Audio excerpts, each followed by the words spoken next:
आप सभी का स्वागत है रुद्रांश कंपटीशन यूट्यूब चैनल पर। और आज हम हिंदी के एक टॉपिक संज्ञा के बारे में डिस्कस करेंगे। शुरू करते हैं अपना टॉपिक। सबसे पहले देखते हैं संज्ञा है क्या। तो संज्ञा तो हमने इस टॉपिक को तो हम बचपन से पढ़ते आ रहे हैं। तो संज्ञा को हम जानते हैं भाई किसी भी व्यक्ति, वस्तु, स्थान आदि के नाम को ही संज्ञा कहते हैं। यानी किसी भी व्यक्ति, वस्तु, स्थान, वर्ग, भाव आदि के नाम को ही संज्ञा कहते हैं। तो संज्ञा का पर्यायवाची शब्द ही है नाम। नाम है वो संज्ञा का ही पर्याय है। तो व्यक्ति, वस्तु, स्थान, वर्ग, भाव इन सब के नाम को ही संज्ञा कहते हैं। तो सिंपल भाषा में हमें यही समझना है कि संज्ञा यानी किसी व्यक्ति, वस्तु, स्थान आदि का नाम है, वही संज्ञा है। तो पहले इसकी परिभाषा देख लेते हैं। परिभाषा है किसी भी व्यक्ति, वस्तु, स्थान, वर्ग, भाव आदि का बोध कराने वाले शब्दों को संज्ञा कहते हैं। तो वे शब्द जो में व्यक्ति का बोध करवाते हैं, वस्तु का, स्थान, वर्ग या भाव का बोध कराते हैं, वे सारे के सारे शब्द संज्ञा ही कहलाते हैं। अब जैसे व्यक्ति का मान लो एक शब्द लिख दिया लड़का, तो लड़का क्या हो गया, ये भी एक संज्ञा शब्द है। एक शब्द लिख दिया रमेश, तो ये भी संज्ञा हो गया। अगर वस्तु की बात करें तो वस्तु में जैसे मैंने लिख दिया पुस्तक या मैंने लिख दिया पर्वत, तो ये एक प्रकार की वस्तु ही है। तो ये हमें वस्तुओं का बोध करवा रहा है, तो ये भी एक प्रकार के संज्ञा शब्द हो गए। एक शब्द हो गया हिमालय, तो ये भी संज्ञा हो गया। स्थान की बात करें तो मैंने लिख दिया शहर या गांव, या मैंने किसी स्थान का नाम लिख दिया जैसे जोधपुर, तो ये भी संज्ञा ही हुई। वर्ग की बात करें जैसे मैंने लिख दिया मनुष्य, पशु, तो ये भी संज्ञा ही है। तो सिंपल भाषा में हमें यही समझना है कि किसी भी व्यक्ति, वस्तु, स्थान, भाव या किसी भी वर्ग जो है उनका बोध कराने वाले वे शब्द संज्ञा कहलाते हैं। तो जैसे एक शब्द लिखा है लड़का, तो इस शब्द से हमें पता चल रहा है कि एक व्यक्ति का बोध करवा रहे हैं, ये भी एक व्यक्ति का बोध करवा रहे हैं। ये वस्तु का, वस्तु ये स्थान का बोध करवा रहे हैं। तो व्यक्ति, वस्तु या स्थान का बोध कराने वाले शब्द ही संज्ञा है। अब यहां तक तो हमारे कोई समस्या नहीं होती है। अब समस्या हमें इस टॉपिक में कहाँ आती है, क्योंकि संज्ञा के भी कुछ भेद होते हैं और हमें कह दिया जाए कि बताओ लड़का कौन सी संज्ञा है, या अब ये एक शब्द है रमेश, तो ये संज्ञा के कौन सा भेद है और ये संज्ञा के कौन से भेद का उदाहरण है। इन्हीं भेदों को अच्छे से समझेंगे, एक एक को पूरी डिटेल में समझने का प्रयास करेंगे और संज्ञा से संबंधित जितने भी हमारे डाउट होते हैं उनको क्लियर करने का प्रयास करेंगे। अब हम जान लेते हैं संज्ञा के भेद। संज्ञा के कौन कौन से भेद हैं।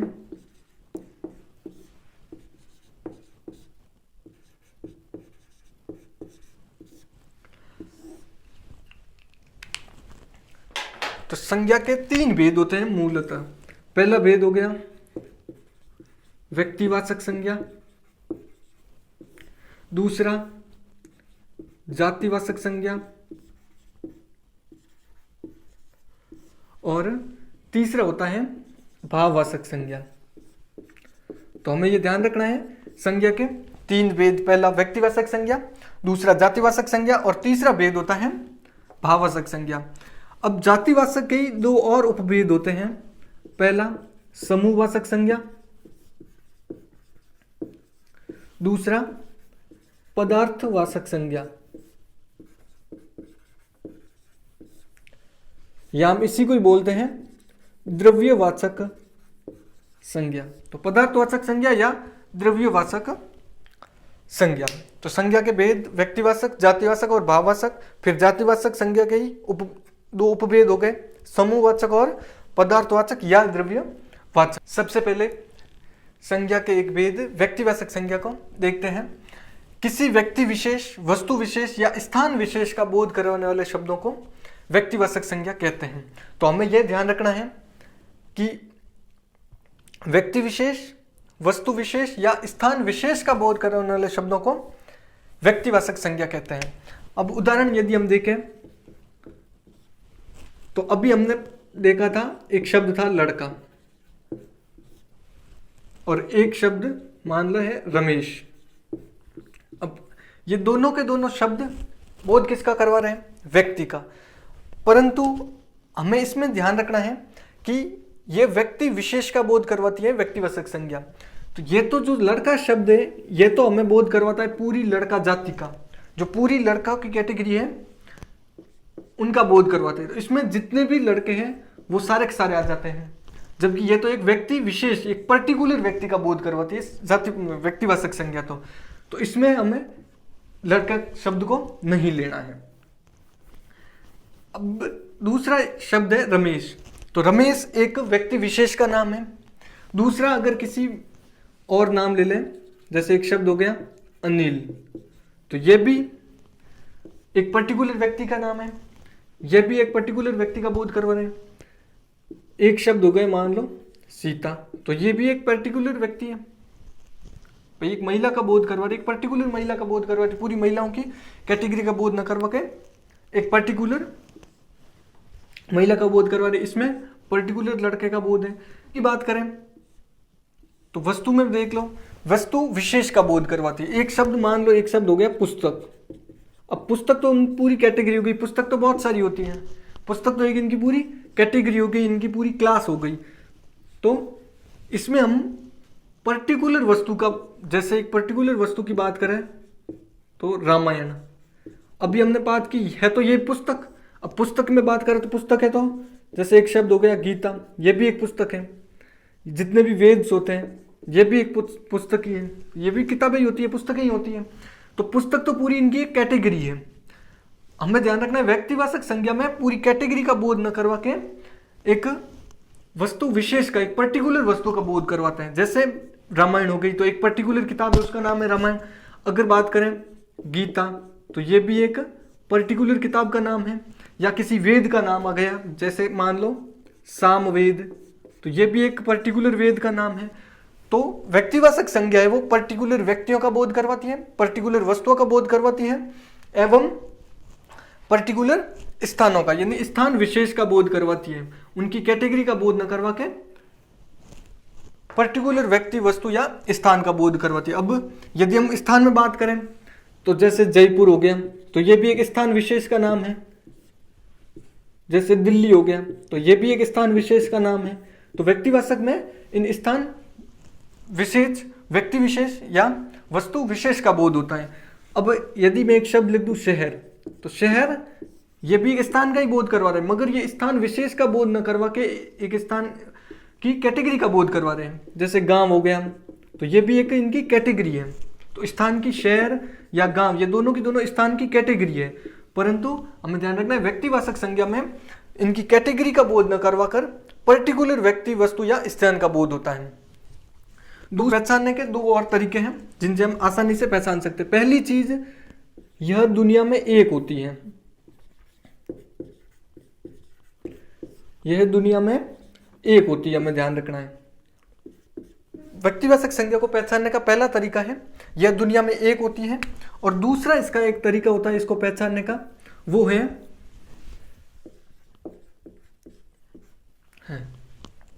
तो इसको पहचानने के ये दो तरीके हैं। अब जैसे हमने पहले दिल्ली को कभी देखा है तो ही हम ये पहचान कर सकते हैं उस शहर में जाने पर कि हाँ ये शहर दिल्ली है। हमने जयपुर को अगर पहले से देखा है तो ही हम पहचान कर सकते हैं कि हाँ ये शहर जयपुर है। अगर मान लो हमने कभी दिल्ली को देखा नहीं, जयपुर को देखा ही नहीं, तो हम बिना जाने इनकी पहचान नहीं कर सकते कि ये दिल्ली है। अब हमने कभी रामायण किताब को देखा है तब तो हम आराम से बता सकते हैं उसको देखने पर कि हाँ ये रामायण है। ऐसा तो है नहीं कि किसी हम दूसरी किताब को देखकर बता दें कि ये रामायण है। अब रामायण को अगर हमने पहले से देखा है, इसको हम पहचानते हैं, तभी हम इसकी पहचान कर पाएंगे हाँ ये रामायण है, ये गीता है, ये सामवेद है। अगर हमने इनको पहले से नहीं जानते इनके बारे में, तब हम इनको नहीं पहचान सकते। उसी भांति जैसे अनिल, रमेश, सीता। अब मान लो हमने किसी व्यक्ति का नाम अनिल है। अगर हम उसको जानते हैं या उसका नाम जानते हैं तभी हम उसको देख कर कहेंगे कि हाँ ये अनिल है। हमने मान लो उस लड़के को कभी देखा ही नहीं, तो हम बिना जाने बिना पहचाने उसकी पहचान नहीं कर सकते कि ये अनिल है या ये कोई और है। ऐसा तो है नहीं किसी दूसरे व्यक्ति को हम अनिल बोल दें। अब जैसे दुनिया में एक चीज़ है तो रामायण एक है, गीता भी दुनिया में एक ही है, सामवेद ये भी एक ही है, दिल्ली भी एक ही है, जयपुर शहर है वो भी एक ही है। तो इनकी ये पहचानने का सबसे अच्छा तरीका है कि ये दुनिया में एक होती है और इनको हम पहले से जानने के आधार पर ही पहचान सकते हैं। संज्ञा के दूसरे भेद जातिवाचक संज्ञा को देखते हैं। तो जातिवाचक संज्ञा यानी किसी व्यक्ति, वस्तु या स्थान की पूरी जाति या श्रेणी का बोध कराने वाले शब्दों को जातिवाचक संज्ञा कहते हैं। तो इसके नाम से ही हमें पता चल रहा है जातिवाचक संज्ञा नहीं, इसमें शब्द आया हुआ है जाति। जाति का मतलब पूरी श्रेणी। तो ऐसे शब्द जो पूरी जाति का बोध करवाते हैं वे सारे के सारे जातिवाचक संज्ञा में आएंगे। जैसे किसी व्यक्ति, वस्तु या स्थान की पूरी जाति, उनकी पूरी श्रेणी का बोध करवाते हैं, पूरी क्लास का, कैटेगरी का बोध करवाने वाले जो शब्द होते हैं वो जातिवाचक संज्ञा में आएंगे। जैसे एग्जाम्पल देखें तो एग्जाम्पल में आ जाएगा कि भाई जो एक शब्द है लड़का। अब लड़का किसी पर्टिकुलर व्यक्ति का बोध नहीं करवा रहा है, ये जो पूरी जो लड़का जाति है उनकी पूरी जाति का बोध करवा रहा है, पूरी कैटेगरी का बोध करवा रहा है। तो इसमें जितने भी लड़के हैं वो सारे के सारे इस कैटेगरी में आ जाते हैं। एक शब्द मान लो लड़की या पुरुष, पुरुष हो गया, तो ये सारे के सारे कैटेगरी का ही नाम है। अब लड़का शब्द है तो ये भी पूरी लड़कों की जो कैटेगरी का बोध करवा रहे हैं, लड़की शब्द है तो पूरी लड़कियों की कैटेगरी का बोध करवा रहे हैं। दूसरा शब्द है जैसे पुरुष, तो पुरुष भी पूरी पुरुष जाति का बोध करवा रहे हैं, किसी पर्टिकुलर पुरुष का बोध ना करवा के। जैसे यहाँ हमने पिछले उदाहरण में देखा था एक नाम, ये पर्टिकुलर किसी व्यक्ति का नाम है, ये पूरी जाति का बोध न करवा के पर्टिकुलर एक ही व्यक्ति का, यानी पर्टिकुलर एक ही व्यक्ति रमेश है उसका बोध करवा रहे हैं। तो ये तो व्यक्तिवाचक संज्ञा में आ गया। पर लड़का शब्द है वो पूरी जाति का बोध करवा रहा है। नाम हो गया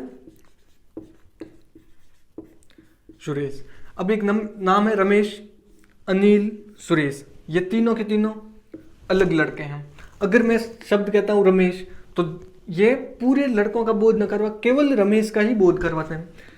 दूसरा शब्द है अनिल, तो अनिल जब मैं कहूं अनिल तो अनिल शब्द जो है वो सिर्फ अनिल का ही बोध करवा रहे हैं, अन्य लड़कों का बोध नहीं करवा रहे हैं। तो उसी प्रकार सुरेश, ये भी एक पर्टिकुलर लड़के का नाम है, तो ये शब्द भी एक पर्टिकुलर लड़के का बोध करवा रहे हैं। जबकि ये तीनों के तीनों, अब अगर लड़का शब्द है तो लड़के में ये तीनों शब्द आ जाएंगे। तो ये लड़का शब्द है वो तो पूरी इनकी लड़कों की कैटेगरी बता रहा है।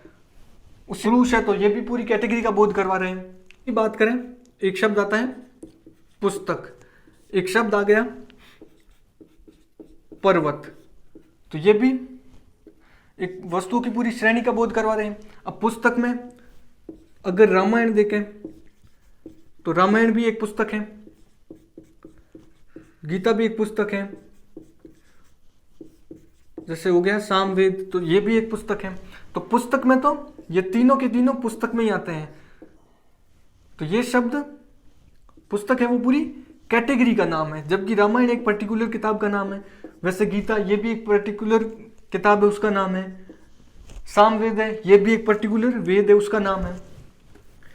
परंतु ये तीनों आ जाते हैं क्योंकि ये पुस्तक जो शब्द है वो पूरी कैटेगरी है, यानी ये पूरी कैटेगरी का बोध करवा रहा है। उसी पर ये जो पर्वत शब्द है ये भी पूरी कैटेगरी का बोध करवा रहा है। जैसे हिमालय है ये भी एक पर्वत है, तो पर हिमालय शब्द है ये तो एक पर्टिकुलर पर्वत श्रृंखला उसी का बोध करवा, जो उत्तर भारत में जैसे पर्वत श्रृंखला है उसका नाम है हिमालय। ऐसा नहीं है कि हम दक्षिण भारत वाली पर्वत श्रृंखला को भी हिमालय कहते हैं, नहीं, ये एक पर्टिकुलर पर्वत श्रृंखला है उसका नाम है। उसी तरह से अगर हम देखें अरावली, तो अरावली भी एक पर्टिकुलर पर्वत श्रृंखला है उसी का नाम है। तो ये सब जो हो जाएंगे व्यक्तिवाचक, जबकि पर्वत, पुस्तक ये आ जाएंगे जातिवाचक संज्ञा में। आगे हम स्थान की बात करें तो स्थान में भी जैसे शहर, गांव। जबकि हमने पिछले उदाहरण में देखा था जयपुर या जोधपुर, दिल्ली, तो ये इनकी कैटेगरी ना होकर पर्टिकुलर स्थान का नाम है। जयपुर है तो एक पर्टिकुलर स्थान का नाम है, जोधपुर ये भी एक पर्टिकुलर स्थान का नाम है, दिल्ली ये भी एक पर्टिकुलर स्थान का नाम है। जबकि शहर किसी पर्टिकुलर स्थान का नाम ना होकर एक कैटेगरी का नाम है। जैसे ये तीनों के दोनों शहर हैं। दिल्ली की बात करें तो ये एक महानगर है। मुंबई की बात करें तो मुंबई शब्द है, ये तो एक पर्टिकुलर शब्द है क्योंकि मुंबई एक पर्टिकुलर स्थान का नाम है। जबकि मुंबई और दिल्ली दोनों की दोनों एक ही कैटेगरी में आते हैं, महानगर की कैटेगरी। ये दोनों के दोनों शहर की कैटेगरी में आते हैं। और गांव जो छोटे छोटे गांव होते हैं वे इसमें आ जाते हैं। तो शहर, गांव, महानगर ये भी एक प्रकार के कैटेगरी का नाम है, एक जाति का नाम है। तो जाति या कैटेगरी का बोध करवाने वाले सारे के सारे शब्द है वो जातिवाचक संज्ञा में आते हैं। संज्ञा के अगले भेद भाववाचक और जातिवाचक के दोनों उपभेद समूहवाचक और पदार्थवाचक को हम अगले सेशन में डिस्कस